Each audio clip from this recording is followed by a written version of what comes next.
So tonight I'm going to be talking about the fatal conceit of foreign intervention. And basically the way to think about this is applying many of the concepts that you've heard probably throughout your time here related to Austrian economics and applying them to attempts to intervene in foreign societies to make them better off.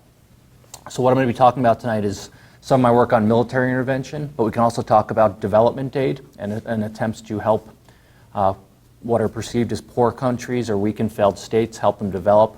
And we can talk about other things during the Q&A. We can talk about sanctions or any type of foreign intervention that you like, or about how these concepts relate to various current events. So, one of the common things I get is, what are you talking about? Why is an economist talking about foreign intervention? Isn't this the realm of political science, of history, of public policy? And as it turns out, economics is crucially important to foreign interventions, what oftentimes falls under kind of the arena of international relations within political science. And as Hayek pointed out in his book, The Fatal Conceit, this is his last book published in 1988, the curious task of economics is to demonstrate to men how little they know about what they imagine they can design. So the core theme of what I want to talk about tonight is this idea that foreign interventions basically work like this. There's a perceived problem that's observed in some foreign society. They're poor, they're underdeveloped, they have a bad government, they have weak protection of human rights. We can think of a whole array of problems that we perceive in that society. Then experts, I put that in quotes, come up with a preferable state of affairs, what they envision to be a preferable state of affairs. A poor country would be better off if they were a developed country. A country with a dictator would be better off if they had a constitution that allowed for elections and then constraints on the government. So they come up with a preferred state of affairs, what's preferred from their standpoint, and then they try to impose it. And the power of economics is that it focuses on constraints and incentives. So as this quote by Hayek points out, what economics is really focused on is pointing out the limits of human reason, right? What we can imagine a whole state of affairs out in the world, both domestically and internationally. The real question is, can we actually accomplish those in practice? Can we move from our preferred state of affairs that we write down on a piece of paper and actually implement them in practice? So Pete Boettke, my colleague, often uses the phrase, economics limits utopias. And I think that's a good way to think about it. Lots of policies that politicians and other experts come up with, they're utopias. They're how we'd like things to be if we could design them from scratch. But the real question is, when we move from that plan to practice, what happens? So what's the fatal conceit? Well, in addition to being the title of Hayek's book, the fatal conceit is the idea that man is able to shape the world around him according to his wishes. In other words, we can do what we want to make the world better off. Now, Hayek, in this book, is talking about the fatal conceit of socialism. All right, of course, socialists made the argument that they could overcome all of the downfalls of capitalism while still producing just as much, if not more, than the capitalist system could. All right, so the idea was they could produce more output than the capitalist system while overcoming unemployment, business cycles, inequality, and so on. That sounds nice. Who wouldn't want that? You can have all the good stuff of capitalism and get rid of all the bad stuff, right? And what Hayek was pointing out in this book, and what he had pointed out throughout his research program on this issue, is how these efforts to design and implement the socialist plan went beyond the limits of what human reason could comprehend and plan. So basically what I want to talk about tonight, what I do in the paper, is I extend this logic to foreign interventions. And as I mentioned, foreign interventions is basically the use of discretionary power by one government, okay, in one country, to intervene in another country and attempt to fix it. Okay, fix it according to what they perceive to be a better outcome. So the way I want to go about this is to basically provide 5 parallels between Hayek's critique of socialism and the fatal conceit and foreign interventions today. And again, think of foreign interventions in the broadest sense. Think of them as foreign aid. Think of them as military interventions. Think of it as humanitarian aid. Think of it as expert advice, of sanctions. We can think of lots of different interventions, and all of this logic applies to it in different ways. After I go through these 5 parallels, I'm going to give you some examples of what happens when you neglect them. And basically what happens is what I call the unconstrained vision. The unconstrained vision is a vision of society whereby you neglect constraints. You just think you can do whatever it is you want to do to make the world a better place. I'm going to give you some specific examples then of attempts to implement foreign interventions and how they fall prey to the fatal conceit, and then I'll sum up with some of the implications. So the first one is this idea of the gap between intentions and results. One of the core lessons of economics is that intentions do not equal results. You can have the best of intentions to help people, right? But if you neglect constraints and incentives, they'll fail. The common example that you all learn in your economics class is the idea of a minimum wage. So proponents of a minimum wage, many of them, they don't argue that we want more people to be unemployed, right? They don't say, I want more people to be unemployed, therefore I'm going to pass a minimum wage. No, what do they say? We need to help the worst off in society. And then they say, okay, well, what do you want to do to accomplish that? Well, I want to raise the minimum wage. Why? Well, I want poor people to have more money. Again, it sounds nice, right? And they have the best of intentions. They actually want to help the worst off in society. And of course, the tools of economics allow us to analyze what happens when you implement price controls like a minimum wage. And as economists, we can point out how it has unintended consequences. For the very efforts to help the worst off in society actually make them worse off, or at least some of them worse off, because it actually has disemployment effects, right? That's just a basic example. And you can imagine, as you get into more and more complex situations, what do I mean by that? Efforts to intervene in other countries to fix their political system or to fix their economy. That's a lot more complex than passing a minimum wage law. So you can see how, as you intervene in more and more complex systems, I'm going to give you some specific examples of this later on. As you intervene in more and more complex systems, this gap increases. So there's this important distinction between the know what and the know how. We know what a free society looks like. We know what a limited government looks like. In other words, we can write down those characteristics. We know what is required for economic growth. You need private property rights, you need entrepreneurship, you need stable currency, you need free trade, and there's other general characteristics as well. As social scientists, as economists, we know a lot less about the know-how. In other words, knowing how to go about getting those things where they don't exist. And that's a knowledge constraint. There's just some things we don't know. We don't know how to design a free society from scratch. All right. Yet, in many cases, we act as if we do. Parallel number 2 between socialism and foreign interventions, the reliance on top-down planning. All right. I want you to think about the complex. When I say that, I don't mean the complex system. I mean the complex or industry of foreign aid. Okay. Each country has a huge bureaucracy that's linked to their national government that focuses just on foreign aid. In the United States, it's called USAID, the United States Agency for International Development. And of course now, in addition to USAID, the military has gotten heavily involved with allocating aid as well. And we'll talk about that a little bit.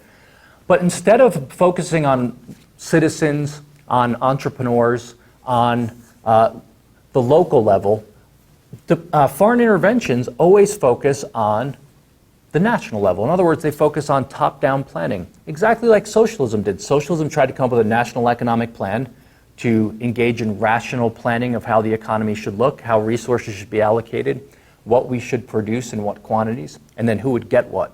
Well, think about, again, returning to the example of foreign aid. What happens? Someone in Washington, D.C. decides how much aid should be allocated to different countries. Then it gets passed through a bureaucracy. It gets sent over to that country. Then some bureaucrat along the way decides what people within that country get it. They decide how we're going to spend it. Is it going to be spent on education? Is it going to be spent on healthcare? Is it going to be spent on bed nets, for instance, to prevent malaria? Right? So it's central planning, just of a different variety. So just like socialism had a group of experts who were in charge of planning the economy, foreign interventions also rely on a group of experts who focus on how the intervention should be designed and implemented. Right now, there's a major debate going on in the United States among lots of experts, and it deals with Iraq and Afghanistan. So, of course, political promises were made by our president that the United States would pull out of Afghanistan and Iraq. Well, a report just got reached today where the Pentagon is saying, no, we have to stay in at least till 2017 now, right? Because I need more time to train the troops, to train their security forces so they can be sustainable, right? So you have experts telling us we need to stay in and train them, right? And of course, what we want to question as economists, what incentives do you face and what constraints do you face? Those are the questions we ask. All right. The view of progress as a technological issue. If you have ends that you want to accomplish, given ends and given means, then solving the problem is an engineering problem. It's a technological issue. If you know what you want to produce and you know the means to produce it, it's just a matter of getting from here to there. But if you don't know what your ends are, if you have to discover them, and if you don't know what the best means are to accomplish those ends, then it's not a technological issue, right? It's a discovery issue. Here's the best example I can give you of this type of thinking. I don't know about here in Guatemala, but politicians say this all the time in the United States. We sent a man to the moon, therefore we can accomplish X, right? They say, see, America accomplished the mission of sending the man to the moon. We can do anything we want. And of course, that doesn't mean we can do anything we want. It means that we can send a man to the moon, right? Sending a man to the moon is a technological issue. It's an engineering issue to be solved. But it's fundamentally different, for instance, than designing a constitution that effectively constrains governments and gives citizens the freedoms that we want. It's fundamentally different from establishing property rights that give citizens ownership over themselves and the property that they have a right to, and then that they can use and contract with. They're fundamentally different things. This doesn't mean that we can't accomplish technological issues and help people. We can bring this bottle of water over to someone in Haiti, right, who has suffered under a natural disaster and hand it to them. That's a purely technological issue, right? It's a matter of taking this bottle of water, which we know how to produce, and getting it over there and handing it to someone. The interesting thing, of course, is that in many cases, the bottle of water never gets there. Right? Whereas if I walked over and handed this bottle of water to Pete, it would get there. That's the interesting question.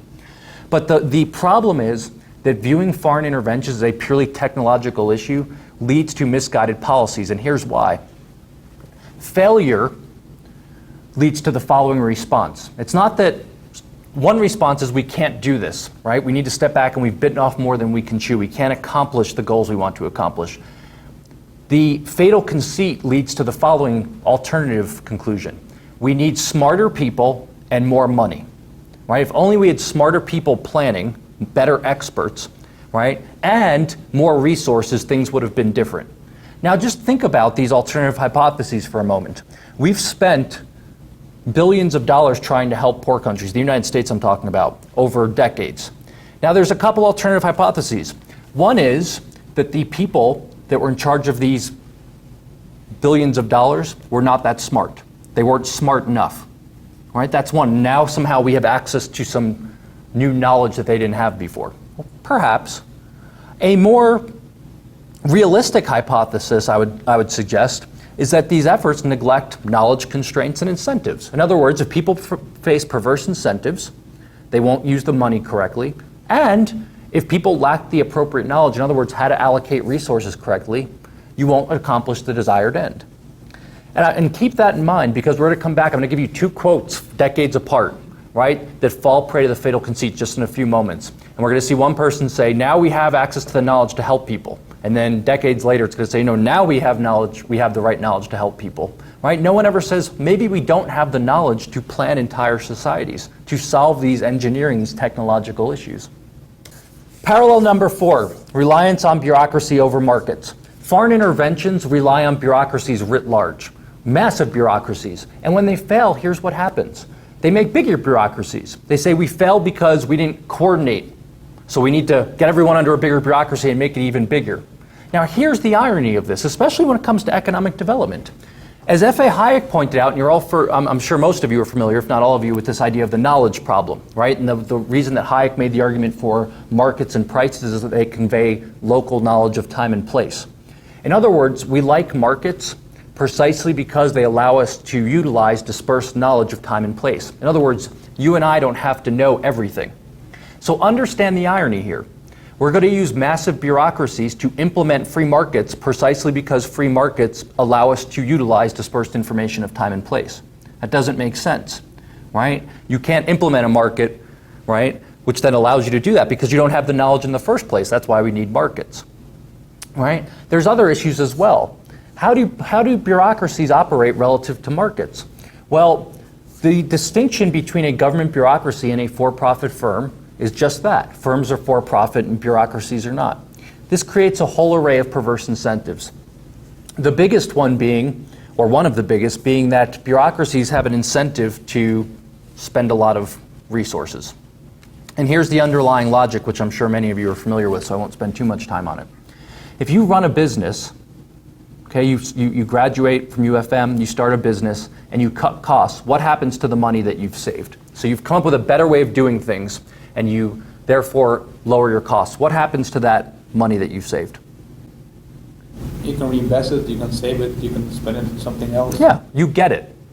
You're made better off as the owner. You can save it, you can put it in your pocket, you can put it in a bank account, you can reinvest. Now, if you run a bureau, a government bureau, all right, and you're the head of the bureau, and you come in and you say, you go to your higher up, whoever it is in the hierarchy, and you say, I just came up with a way to save $1 million. What happens? They take it away.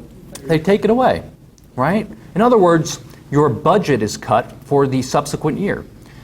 So bureaus face perverse incentives in that their incentive is such that their incentive is such that they want to spend down all their resources. Why? Well, they want to make this argument that they need more resources in the future. I was having coffee with a former member of the US military who had just come back from a second tour in Afghanistan right before I came out here. He wants to join us at Mason in our PhD program. He's very interested in Austrian economics. And I was talking about some of this stuff.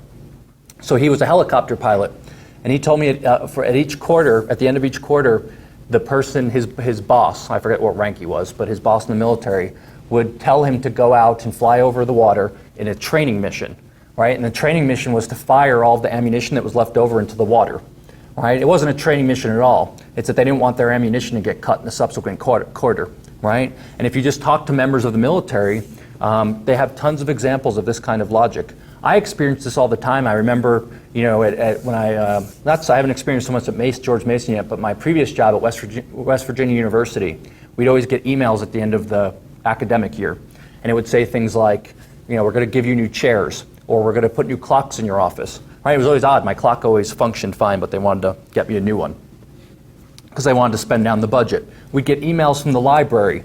Please order books. We need to spend down our budget. It's very odd. Those resources could have been saved and gone into a scholarship fund. They could have been reinvested in another part of the university. You could have cut tuition. We can think of lots of different ways to use them. So when you rely on bureaucracy, you run into the planner's problem. You're trying to plan markets, which by definition can't be planned, and you face perverse incentives, which leads to massive waste. Finally, it's this idea of collectivism over individualism. Socialism, of course, was focused on the collective good, the good of the nation. So is foreign intervention. Think, for instance, about the Millennium Development Goals, which are the main kind of goals leading development now at the international level. The Millennium Development Goals are basically a list of, I think it's either 8 or 15, one of those two numbers is sticking out of my head, of main goals that we want to accomplish. When I say we, the international community. And they all are nice things. We want to reduce AIDS by half, right? We want to increase literacy by half. No one would say these are bad things. But who's the we, right? And who's the we we're helping? Well, it's always a national plan, or we want to help poor people. It's always nationalism, right? Collectivism. It's the group, the collective.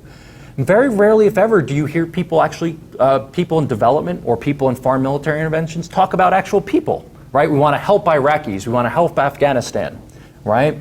And really what we want to help is people. We want to help individuals. Now, there is rhetoric in the development community that turns out to be just empty rhetoric, but it's the stuff about a citizens-based approach, right, to development. And they say, no, we're going to be focused on citizens. But if you really just scratch the surface a little bit and read, really what it means is we're going to tell citizens what to do, right? What I, as a Westerner from the United States, I'm going to tell you what to do in order to become wealthy because I know, right? Why do I know? Because I have a graduate degree in economics. Somehow that grants me a secret key to tell other people how to become wealthy.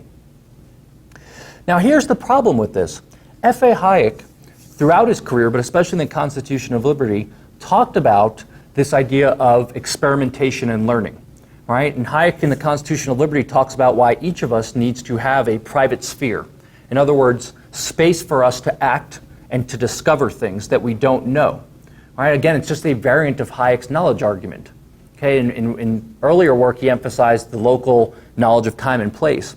In the Constitution of Liberty, he emphasized that precisely because we don't know lots of stuff, we need to design rules such that we have space to discover it. We need space to experiment and to discover things we don't know and to learn from each other. And that's precisely why Hayek makes an argument for a Constitution of Liberty.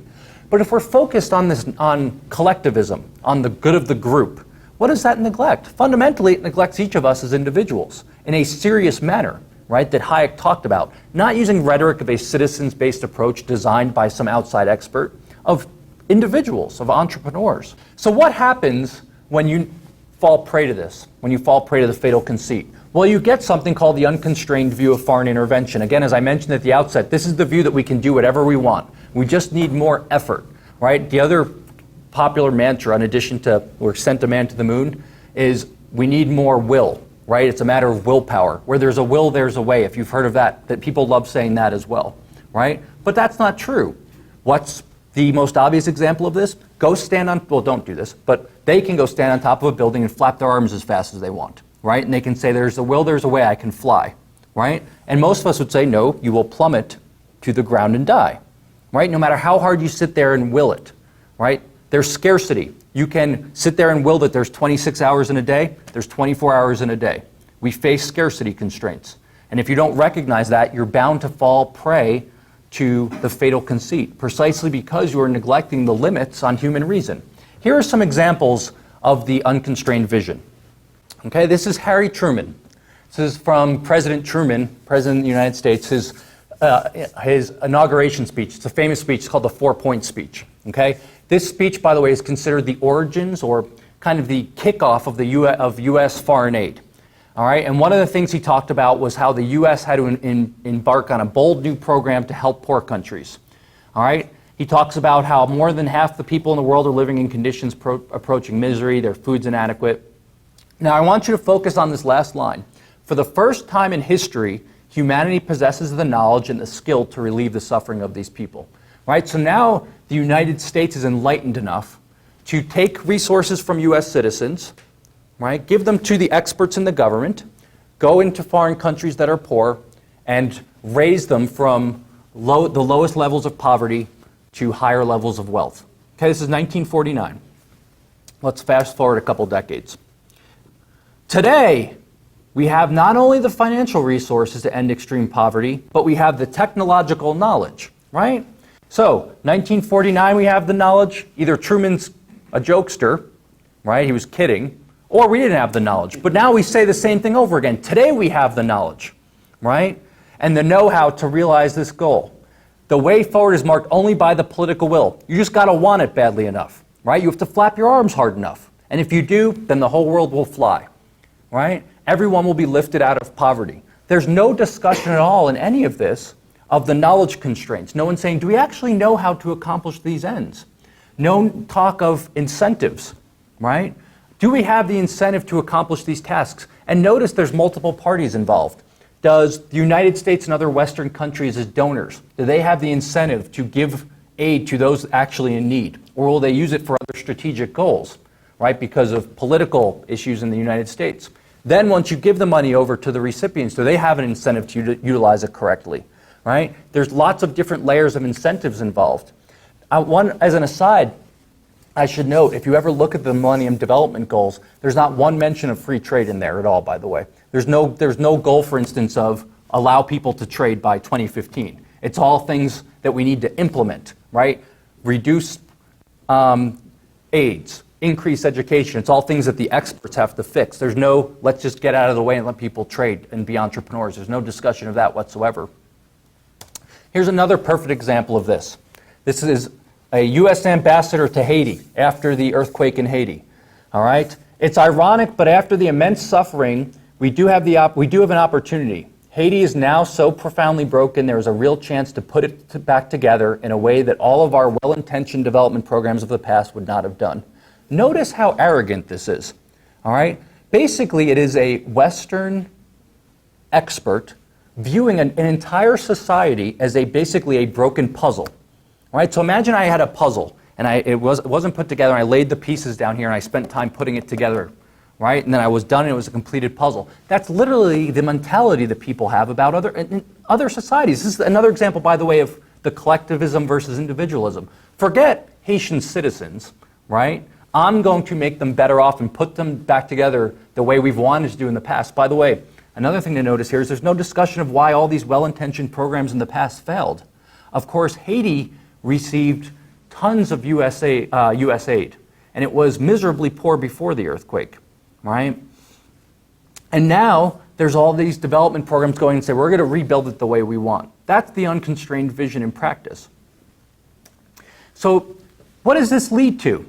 It leads to really bad policies that in many cases make people worse off, the very people you're trying to help, just like the minimum wage does, right? Think about these examples I'm about to give you as like minimum wage times 10,000, right? Because again, minimum wage is something it's pretty basic, right? It's very important, don't get me wrong, but we can use basic supply and demand analysis to talk about it. It's something we learned very early in economics. Again, as you get more and more complex, fixing entire societies, I want you to think about how much harder the task gets.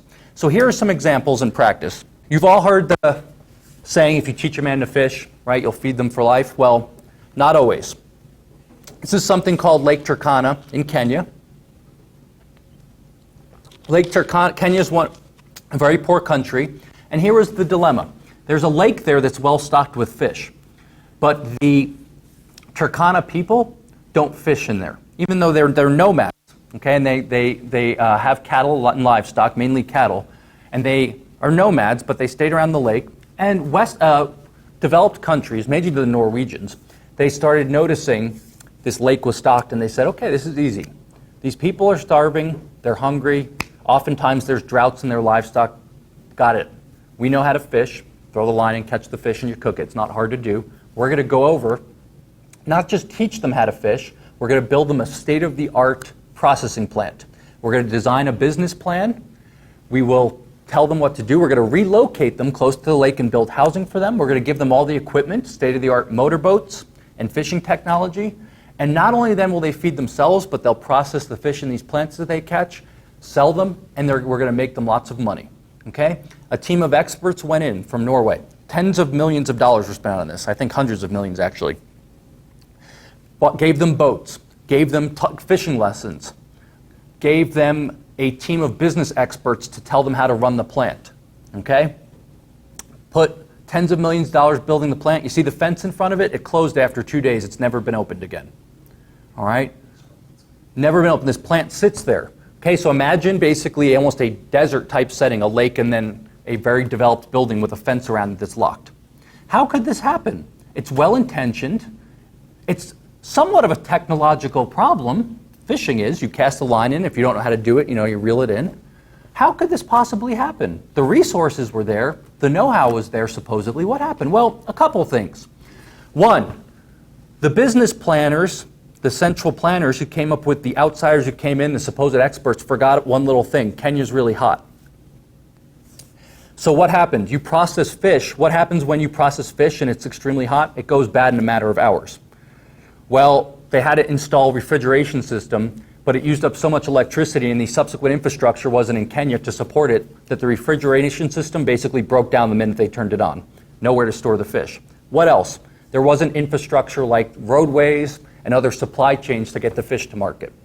But there was a bigger problem. If they had just talked to the Turkana people or observed them, instead of assuming they were stupid, which was the assumption, there's a well-stocked lake, but they're not smart enough to figure out how to catch the fish, they would have realized that it was considered a cultural norm there, that if you fished, it was a sign of low status. Owning livestock was viewed as being high status. And the way their society is set up is that status is how basically everything operates in their society. In other words, if you own livestock, it's who you marry, it's how you're treated, and fishing is viewed as a sign of poverty, which is why they wouldn't do it. But this is the exact mentality that development or experts who come up with foreign interventions have. Those people over there are too dumb to figure out things by themselves. So I'm going to tell them what to do, right? This is the whole idea of the white man's burden. The white man, the enlightened white man, has to lift up the savages of the world and make them more civilized. All right? To this day, the people of Turkana are still nomads. This plant's sitting here. Most of them, as far as I know from reading, I haven't visited, still don't fish, and it's purely wasted money. Another example, Helmand Valley. All right? Has anyone ever heard of Helmand Valley in Afghanistan? All right, I'm just going to slide back for one moment here. Helmand Valley is in the lower part of Afghanistan, right here. All right? This is a New York Times article from 1960. And here's basically what happened. Starting in the early 1900s, I want to say 1910 to 1913, this is before any war was taking place in Afghanistan, by the way, okay? The Afghan government, along with some outside experts, decided that they wanted to foster development in Afghanistan. And here's what they decided to do.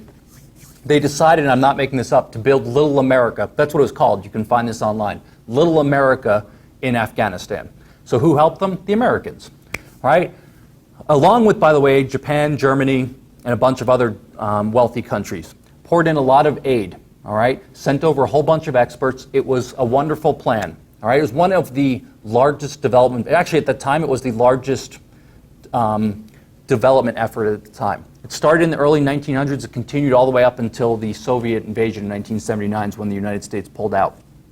They built an entire canal system, an irrigation system. They forcibly relocated Afghan citizens and moved them to places where supposedly they'd be more productive. They said, okay, you live over here now, but if I pick you up and move your family over here, you can farm and you'll be more productive. People didn't like that, by the way. There was some resistance. Surprise, surprise, people don't like being forcibly picked up and moved. And the project in 1960, New York Times, all you need, by the way, is Google and the equivalent of like a 4th grade reading comprehension to find this. It's not hard to find, right? Reconstruction project, again, there's no war happening at this time, no conflict, it's peaceful, okay? Comedy of errors. A major fault in planning the Helmand Valley project is that the human element was overlooked, what you and I would call incentives. You can read this article online. There's discussion of state-of-the-art tractors sitting there rusting, right? Now again, why would we send state-of-the-art equipment over and it would be rusting? Well, one, again, a hypothesis is that Afghan citizens are stupid. They're too dumb to figure to turn on the key and drive the tractor, right? The economist doesn't make judgments like that. We say, no, there must be some perverse incentives going on, right? There must be some knowledge problem going on that resources are being misallocated. The canals were largely unused. I think between 10 and 15% were actually completed. They did come in handy, and the reason they came in handy decades later were for the Taliban to use them as coverage against US troops who were shooting at them. The concrete makes good bunkers, right? The reason I asked if you had heard of Helmand Valley is it is basically the home of a significant part of the opium production in Afghanistan. It also was one of the main holds of the Taliban. So the US basically went in and destroyed most of it, all right? Here's the I was going to say funny part, but it's actually a sad part. A report was just released, you can look this up. If the Helmand Valley was a country, they would be the 5th largest recipient of aid from the United States, okay? Just this area in Afghanistan today, all right? The report was just released. Reconstruction efforts, this is about 2 or 3 years old, have basically delivered zero, right? If you look at the successes, it's building buildings, right? Now I want you to understand the success. Imagine you spent hundreds of millions of dollars and then you showed me you built a school building that was sitting there, right? I'd say, okay, that's nice, but it's useless because there's conflict going on. There's no education system set up. There's no effective government set up. As I mentioned earlier, now people in the Pentagon, all right, our military is saying we need to stay there until 2017 at least. I don't know how they picked that number, by the way, but supposedly they know that's the date we need to leave, right, to train security forces. It's a pure waste. It's the same logic over and over again, right? 97% of Afghanistan's GDP, now I'm talking about the country, 97%, all right, is based on the US occupation. Okay, that's the other report that was released today. Now we can't leave Afghanistan because if we leave, the entire economy is going to collapse. That's the argument. 97%, that's basically the entire economy, is dependent on basically the United States and other Western countries handing out money to Afghans. In other words, it's fake, right? It's like a stimulus. Imagine you picked up money over here, handed it to people, and said, okay, now you have output. But we wouldn't call that sustainable output, right? It's fake because you're just picking up resources over here and handing them to people over there. That's not real development. It's not sustainable development, right? But it's the same logic over and over again. Here are 2 great quotes, by the way, on that. It's called the Helmand Valley Project, by the way, if you ever look it up. All the old USAID reports from the 70s are online, and they all say the corniest, like all USAID reports, here's what they do. They summarize what happens, they point out the failures, and then the lessons learned are always the same things. We need better coordination, better planning.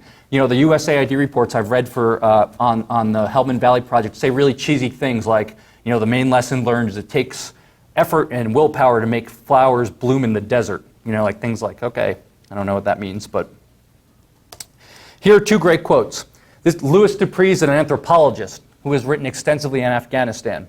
The human problems appear as monumental as the magnificent engineering edifices left on the landscape. But without consideration of the human factor, great dams simply make great ruins. What's he talking about? The human element or cultural elements and incentives.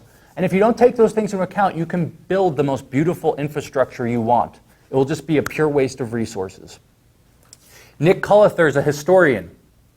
The planners of the Helmand Project presented as applied science, as a rationalization of nature and order.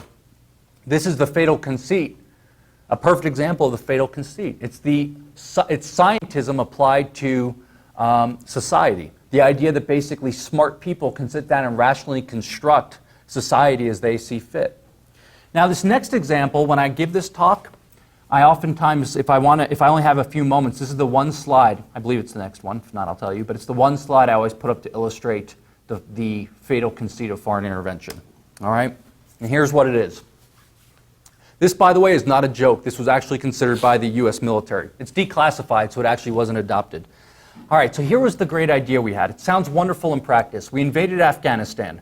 We kicked out the Taliban, right? We kicked out the government. We're very good at that. The US is the most powerful army. We blow stuff up very effectively. We can invade a country and topple any government we want. No doubt. No one can match us, right? But then what happened? Well, you had dispersed, basically, insurgency, right? So then they said, okay, because remember, of course, when the United States first went in, especially into Iraq, but Afghanistan was supposed to be, we'll be greeted by liberators, it will be a couple months and we'll be home and everything will be good, right? Well, it's like the perfect example of unintended consequences. You overthrow the government, then the insurgency rises, right? First we had to topple the repressive government, then the motivation shift. Now we have to fight the insurgency that's fighting us, right? But by the way, the insurgency emerged precisely because you invaded in the first place, right? So then they had to come up with Coyne. Coyne is not it's my last name, but that's not me. It's the counterinsurgency dynamics. That's what that stands for, all right?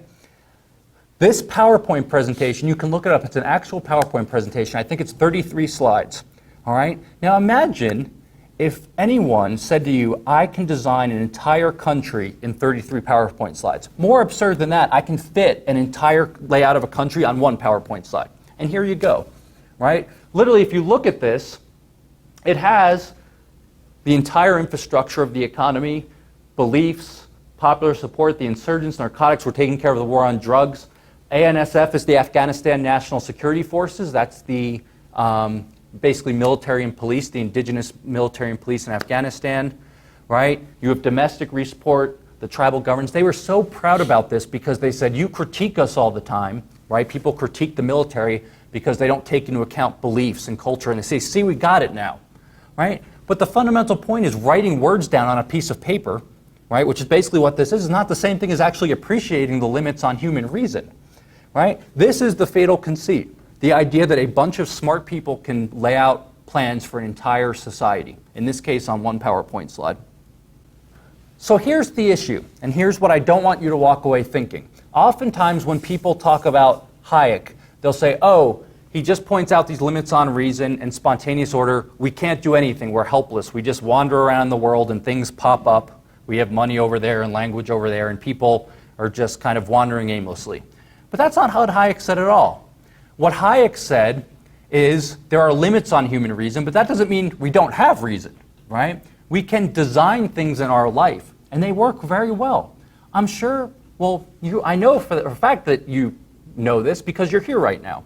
And UFM is a designed order, right? A designed organization. And this meeting is a designed organization. Somehow someone used their reason to determine the time I should be here and Pete should be here, and then they coordinated with all of you and we're all here in this room together, right?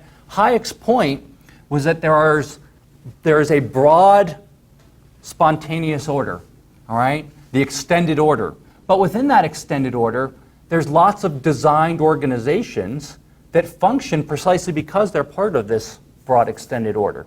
It's not that people don't plan. In stark contrast, Hayek said, we need to plan. Everyone plans every moment of our life.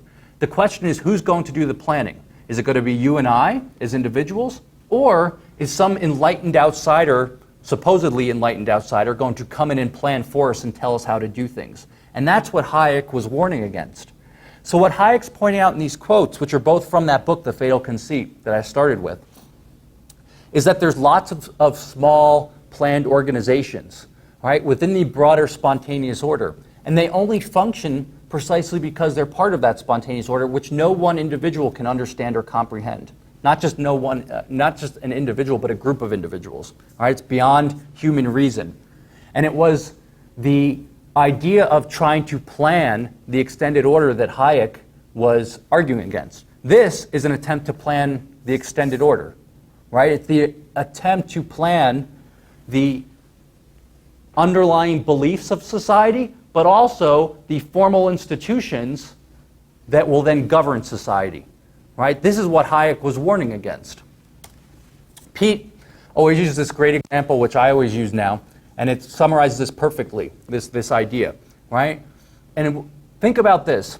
If I said, look, the U.S. Constitution has been relatively effective. Right? We can argue that the government in the United States has gotten too big, but look, let's just agree for the sake of argument that it's worked relatively effective.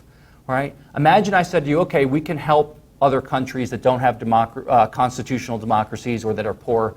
We can just send them the U.S. Constitution, right? And say, if you follow these steps, right, you'll get the same result we got. Most people say that's ridiculous. Why? Well, because a constitution that works in one setting won't work in another, precisely because the underlying belief systems, the underlying cultures are different, such that rules that work one place, formally written rules that work one place, won't work in another context. We can't pick them up and simply transplant them to other settings and hope for the same kind of outcome. That's precisely what happens, right? We look at what's happened in developed countries and we say, okay, this stuff works over there, so now we just have to pick it up and move it over here and we'll get the same outcome. So what are the implications? And then we can talk about whatever you want. Well, the first is I don't want you to think that we're not helpless to improve the world around us. We can make lots of improvements. We know economics, and we can use the tools of economics to help us understand the limits of our reason, but also what we can do to help improve the world. Let me give you one brief example of this. All right? Remember I mentioned to you that in the Millennium Development Goals there's no discussion of free trade? Well, let me give you kind of a similar example to that. Iraq. So the U.S. is occupying Iraq. We went in to supposedly change their government, liberate them, bring a market economy to them. We spent lots of money building infrastructure, training security forces. Well, if you look at something called the Doing Business Index, the Doing Business Index, I don't know if you're familiar with it, it's put up by the World Bank every year, okay?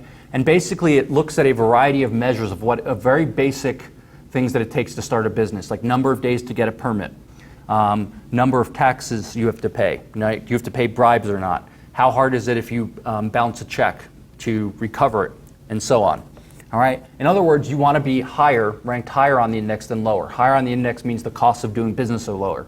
Basic economics dictates that when the cost of doing business is higher, you get fewer businesses. We all know that business is important precisely because that's what generates wealth. Well, Iraq, to this day, is near the bottom of that index. Right? In other words, instead of going into Iraq and coming up with grandiose plans of bureaucracy and fixing things, the easiest thing would have been to remove business regulation. Right? The problem with Iraq is that it's very top-heavy, and what I mean that is they're heavily dependent on oil revenue, and they're dependent on foreign aid, and they're dependent on government. Right? There's a ton of government employees. Well, as you all know, if no one's generating the wealth in the private sector, there's nothing to pay the government. Right? Because the government doesn't produce wealth, right? They can provide certain goods which facilitate wealth creation under certain circumstances, but by themselves they don't create wealth, right? They are relying on the private sector. Right now they're relying on donations from us and other people in the United States and Western countries. This quote from Buchanan, and then I'll stop. It's one of my favorite quotes. This is James Buchanan, the Nobel Prize winner, when he was writing about socialism. Right? And he said, recognizing the limits of human reason is as important as recognizing the potential that may be achieved within those limits. Right? Focusing on the limits of reason, that's what economics does. Now, I want to emphasize this point to you because here's the standard view people have. they always say, we must do something, right? We must do something. And then they always ask me, well, what would you do? Right? What would you do? Or what should we do? As if they want a laundry list of things that they can do to fix other problems. So say, well, what should we do in Afghanistan? What should we do in Iraq to fix it? Right? But that misses the point of all this. Right? The do something mentality is kind of our natural proclivity. We want to help people. We want to do something to make them better off. But here's the point I want to close with. If you neglect the limits of human reason, if you fall prey to the fatal conceit, it's not just that you waste taxpayer money. It's not just that you fail. In many cases, you actually make people's lives worse off. The very people you are trying to help. And I think we can all agree, we all want the same thing. We all want to help people. All right? But if I said to you, look, the policies you're thinking about have a very real chance of making the very people you're trying to help worse off, just like the minimum wage, we'd say, no, we don't want to do it because our goal is to help people. Right? So what we need is a focus on the limits of human reason. And those aren't always easy to figure out. But if you neglect them completely, like the examples I gave you, and there's many, many more, by the way, if you neglect them like those examples did, you're bound for failure and to not just waste money, but to make people worse off. So I'll stop there. We can talk about anything you want. By the way, if there's any questions about Austrian economics in general, we can discuss those as well. A lot of people who wish to do good in advising governments that are going through a major transition get advice, often from economists. You've given us a long list of reasons why that advice is very likely to do, well, why intervention is likely to do harm, which is a little bit different, but not necessarily. Would it be possible for economists or other experts to give a message to governments seeking help that would actually help them avoid making these kinds of mistakes? I'm guessing it would have something to do with focusing on principles and devolving power and the like. But what kinds of messages can economists and other experts give to developing countries? They're anxious to spend what little money they have to hire a consultant, and how do you advise them, or how would you recommend that an expert advise them? Sure. Well, this goes back. It's a hard question. Again, I don't have the exact answer to this, and no one does. But if I was pushed on it, we know what's important for wealth creation. Right? It's what Adam Smith called the system of natural liberty. So it's the idea of people owning themselves and their property, constraints on government, and trade. Now, here's the problem. It's a political economy problem. The countries, the poorest countries, the ones most in need of help, of assistance, are the ones least likely to take that advice. Right? The fundamental question we should always ask is, why are these countries poor? Right? We shouldn't just assume that they're poor and it kind of just fell that way. Right? Because remember, this is a point P.T. Bauer made, right, in response, one of my favorite development economists made in response to the idea that you need foreign aid to grow. And Bauer had a kind of rhetorical kind of trick that he used, which was, well, that's odd because at some point in time in history, all countries were poor. Right? So who gave the first country the aid for them to develop? Right? At some point, if everyone's poor, there's no one to give aid to it. So that doesn't mean that aid can't work, but what it does show is that you don't necessarily need aid to develop.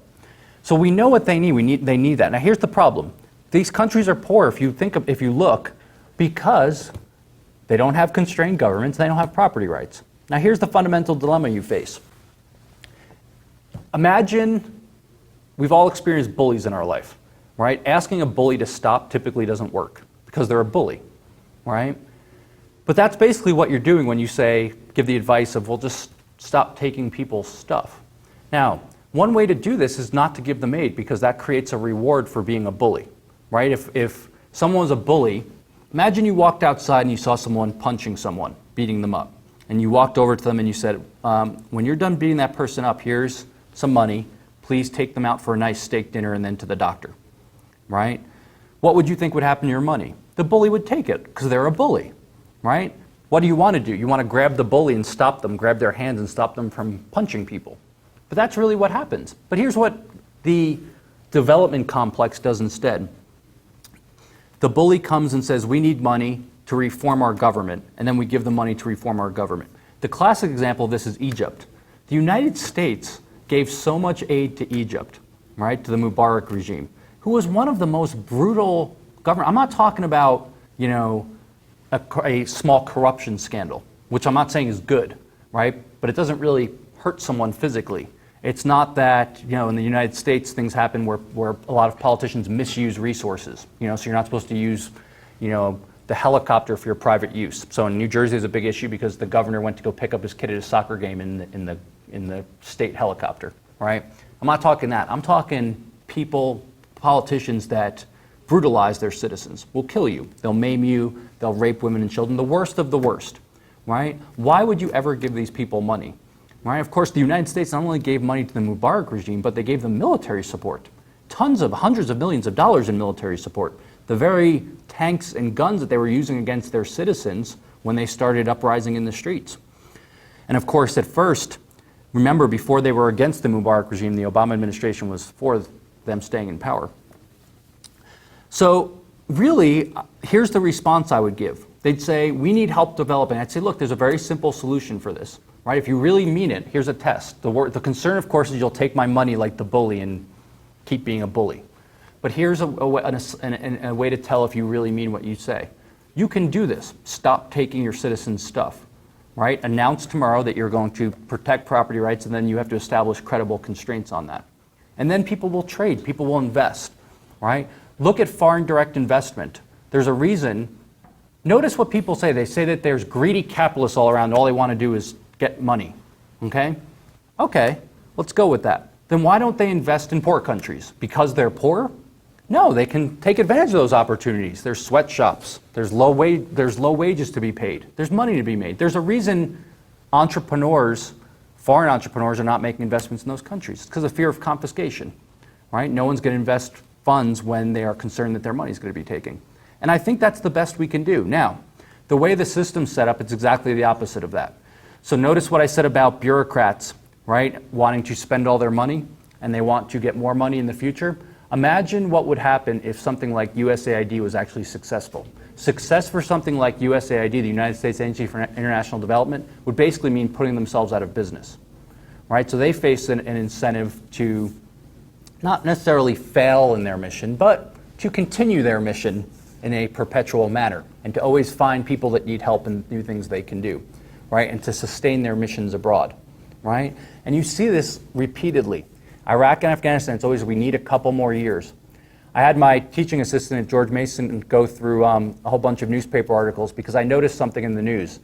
Politicians were referring to every year in Iraq as the critical year, right? 2002 was the critical year, 2003, this is really the critical year this year. This is when things are going to turn around. Now it's the critical year. It's always the critical year. And if it's always critical, then we never have to leave. Right? And that's the fundamental problem that you face. The other advice I would give is trade, not domestically, internationally.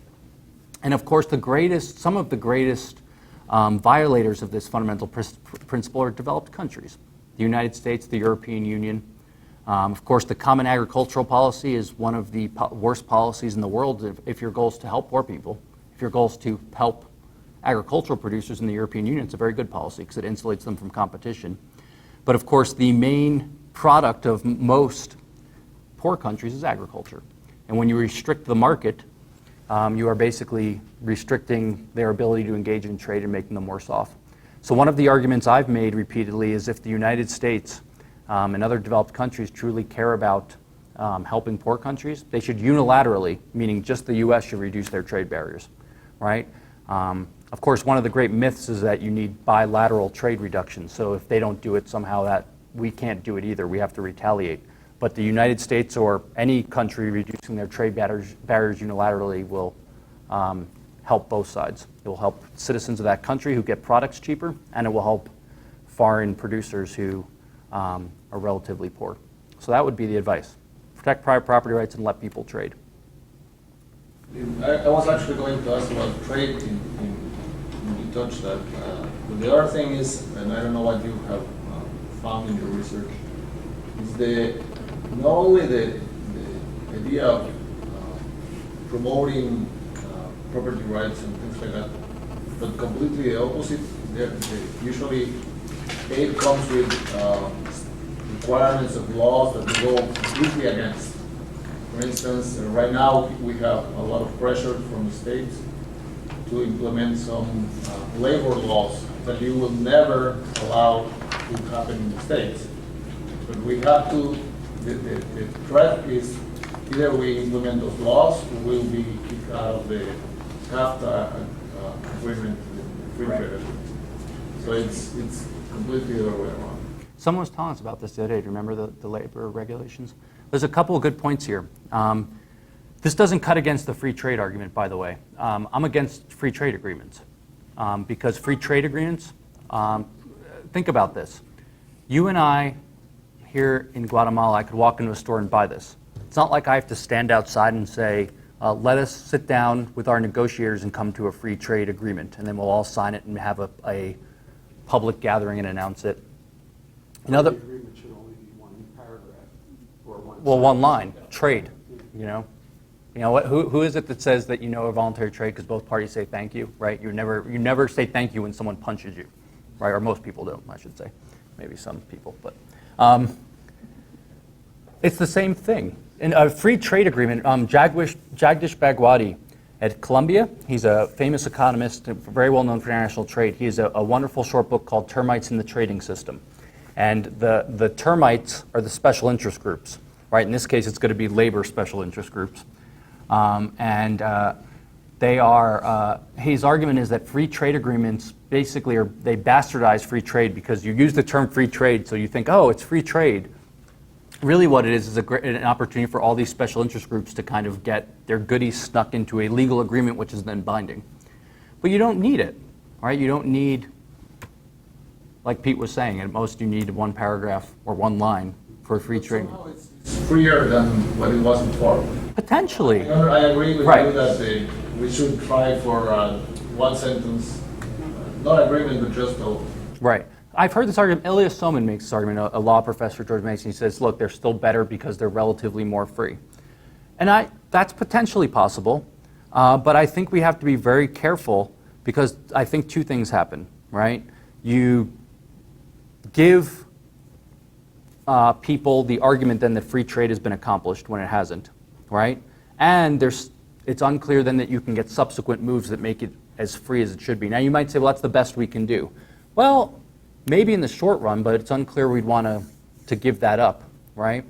In other words, I still feel comfortable making the argument that we should be proponents of pure free trade, all right? Unilateral free trade, and this is basically a matter of bullying on the part of external governments, right? And the other thing I wanted to raise is this is another argument against aid, by the way, which is aid is never neutral. We pretend like it is. In other words, when I say neutral, when I say we, I mean the United States and other developed countries, we pretend like we want to give it to people that need it the most. There's always political strings tied to it, always. And there's been tons of studies on this. Of course, the perfect example of this is Iraq and Afghanistan. Before the US invasion, they received very small amounts, something like tens of millions, if not $100 million over like 30 years. Now, Iraq and Afghanistan, since the invasion, are the two biggest recipients of US aid, right? So what happened? 20 years ago, Afghans didn't need aid? No, they were still dirt poor 20 years ago. It's that there was no strategic interest there. And of course, when you start giving money to people, as your example illustrates perfectly, there's always strings attached. So what do we get? Well, many countries, Afghanistan, Iraq are just two examples. We have client states, right? Afghanistan is a client state of the United States. Like I said, 97% of their GDP comes from basically the US occupation. Now, do you think the Afghan government can ever go against the United States? Right? Can they really be an independent government that allows for self-determination of Afghan citizens? Imagine what would happen if the Afghan government came out publicly against the United States. Right? Of course, what's at risk is their money that now they're dependent on because that's their source of income. I think finally the point you raised, which is a good one, is we face reality too. So we all have ideals that we want to accomplish. In other words, I'd love free trade all over the world. But a lot of this, what this comes to, which is what your point raises, is we have to work on the margins that we can work on as well. And in reality, a lot of times we can't get complete free trade. So then we have to have a discussion if these kind of agreements are worth it, right? Like you were saying, it might be relatively more free than we otherwise would have been. And the other thing is that when you talk about dependency in that case, sometimes it comes like this. Germany is going to give 100 million euros for a project, but you have to use German engineers, Yes. German equipment. So out of those 100 million euros, actually just a very few are going to stay and not going back. That's exactly right. And maybe the infrastructure or whatever is left, but it's compared to what they announce, it's not really that much. It's just a way of government investing money in their own countries. Exactly right. This is called tied aid, all right? And tied aid, as you were explaining, the idea is that you give money to another country, but it's tied, right? That's where the tied aid comes in, to specific, either certain goods you can purchase, or usually who you can purchase them from, in this case, contractors. This happens all the time. They've tried to reduce it repeatedly, and they have to some extent, but it still happens all the time. Now, why do they do this? In theory, it was a very good idea, all right? And here was the rhetoric that was used. Again, it's unconstrained vision. They don't take into account perverse incentives and these political issues that come into play. Here was the idea. We're giving aid to foreign countries, and we're giving to the governments, like I was saying, but they're the bullies. So we can't monitor them. We can't make sure they're using it on good stuff. So here's what we're going to do. I'm going to give it to them, but I'm going to force them to buy stuff from me. So now I know what they're buying. In other words, I know they're buying they're buying vaccines, because they have to purchase them for me as compared to buying weapons, right? Well, what happens then? If producers in the United States know that millions upon millions of dollars are going to be coming back, everyone wants a piece of it. So what do they start doing? Lobbying government to get their industry as part of the tied aid, right? And so you have then all these political issues happening. Now, it doesn't work for another reason as well, which we call aid fungibility, right? Which is you can manipulate things to then use money for other things. So let me give you an example. Let us say that we gave money to Haiti, all right? So Haiti, the Haitian government was spending $10 million on vaccines before. Now we come in and say, okay, we're going to give you $10 million more for vaccines, right? So now you're spending $20 million. Nope. What happens? They take the aid, spend $10 million, take the $10 million they were spending, and then keep it for themselves or do something else with it, right? That's aid fungibility. It's fungible. You can move it around. So these efforts at tied aid failed, right? And of course, people in the development industry are constantly act surprised by this. Like, I can't believe that happened, right? But as economists, we'd say, no, the minute you start creating these rents, right, what we call rents, you're going to get rent seeking, right? And then you're going to get political manipulation of the outcomes as different groups vie for control of this. One of the classic examples of this, I think the New York Times or Wall Street Journal did an article on it 2 years ago. Do you know, so the United States has all these condoms programs in Africa. Do you know where the condoms come from? Is a small town in Alabama, which is funny, of course, because if you're not familiar with the United States, Alabama is, this town is one of the most conservative towns in the country. So they're very religious. They go to church on Sunday. They preach abstinence. Yet for some reason, they're the ones supplying Africa with the condoms, which, by the way, cost 4 times as much to produce as they could get elsewhere, right? Why?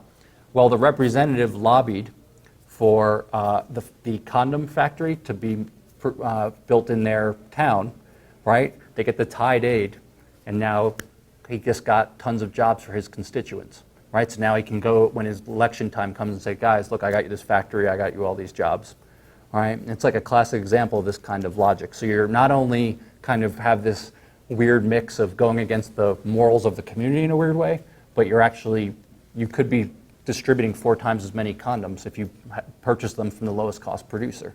But because of political incentives, it's the opposite. You're wasting resources, basically. And this is just one of many examples of this kind of logic.